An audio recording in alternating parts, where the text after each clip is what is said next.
Serie A, Anthony? Yeah, Friday, I like two bets in the same game. I like Torino plus a half, and I like under 2.5. This Milan attack is just kind of falling apart here. And we've talked about this for so long on this show, and it finally happened, and I really didn't cash in enough. I think I only faded them once in the last stretch of matches. But since they have come out of the World Cup break, they have one win, two draws, five losses in all competitions. The market has steamed heavily against them in their Champions League match, which is on Tuesday against Tottenham.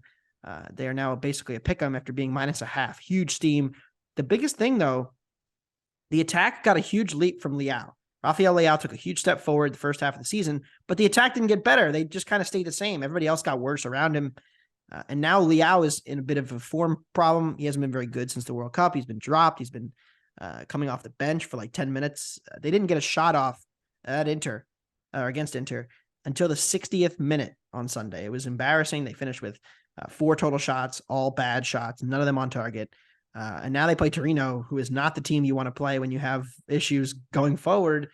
Torino is actually, I'll make the case, better than their underlying numbers, even though their underlying numbers say that they're like fifth or they're fifth in goals allowed, fifth in expected goals allowed. I actually think they're better. I make them the third best defense in Italy. I think it's a good, difficult spot for Milan still, despite all these losses.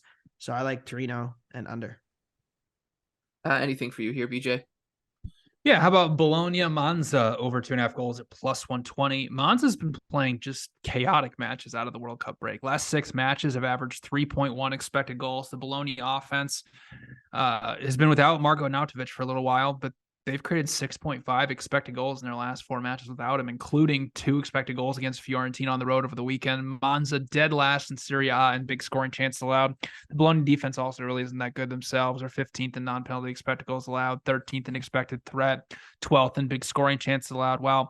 Monza, listen, I said a lot of bad things about them on our Futures podcast, and early on in the season, they had a bad stretch to start the season. They were adjusting to life in Serie A, getting a lot of their new signings into the starting 11. Since October 1st, they've created 19.6 expected goals in their last 14 matches. That's 8th best in Serie A, and I do project around 2.6 goals for this match. So if you give me plus 120 on over 2.5, I think there's some good value there.